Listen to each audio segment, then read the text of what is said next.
What's up guys? This is Brent with 247parts.com, and in this video I'm going to show you how to install the rear bumper on this John Deere Z735M.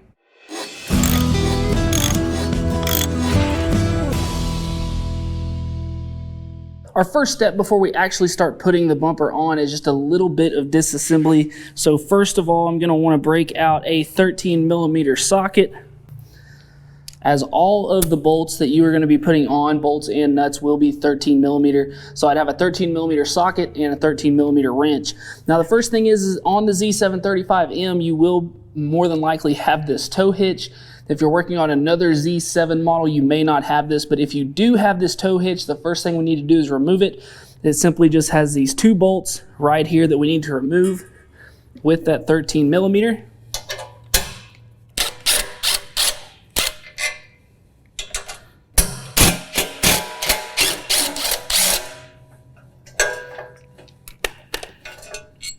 And we will take those out.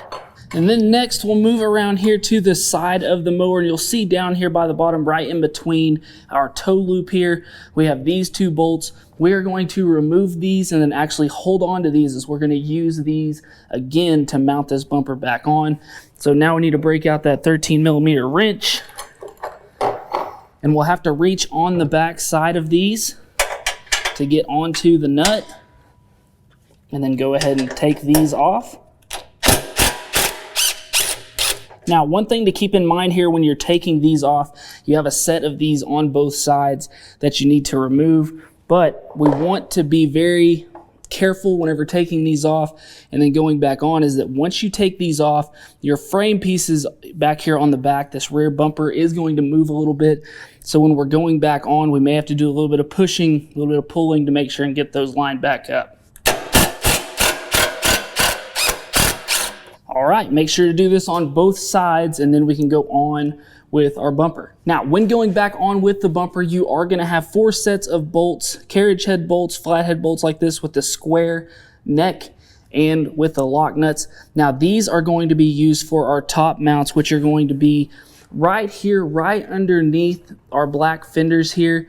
If we look underneath here, we'll have 2 holes on this side right above our serial number sticker, and we'll have a matching set of holes in the same spot over on the left hand side. So my first goal here would be to get this lined up with that top set of holes, and from the top side here and the back, we can actually see both sets of holes on the inside here along with our holes on our bumper.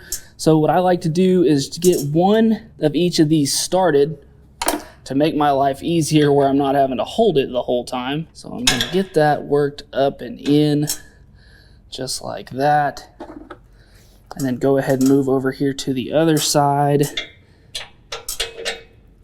get one of those in as well. And then I'm going to take one of my existing screws that I took out from the bottom and go ahead and try to do that on both sides here as well.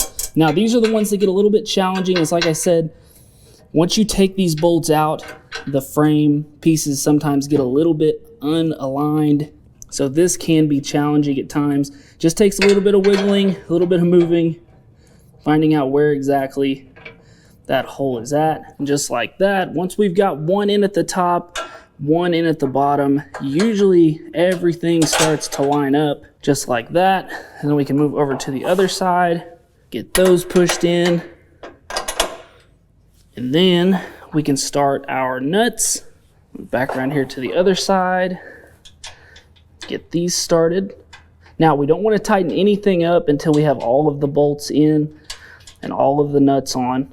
All right, so now that we have our 2 tops in, our 2 bottoms in on each side, we have the 1 top in. The last we have to do here is our last top nut and bolt. Now, I started with the outside, the hole that is closest here to the back, because it's easier to see where the bumper is lining up and to be able to see from back here. And then now I can still see my hole from the inside here really easily. So I'm just going to reach in, get this lined up, and then same on our other side here. And then we'll go ahead and start those nuts.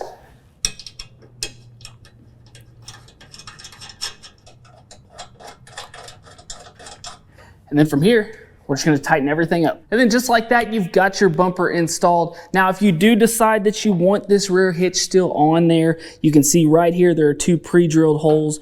You have those existing bolts that this came out with, along with a couple of clip nuts that are located on the back side that you can take off and put right here into these holes and then reuse and have that hitch right here on the back of your bumper. So guys, I hope this video was helpful, and if you feel like you're in need for a bumper kit for your Z7 mower, then make sure to check out 247parts.com and look for that BUC 10163, as that will be the rear bumper kit. And also guys, if you have any other parts needs, make sure to check that out. And if this video did help you out and you like this video, make sure to hit that like and subscribe to the channel. And as always guys, thanks for watching. We'll see you next time. Hey guys, make sure to go buy your parts right here and subscribe right here.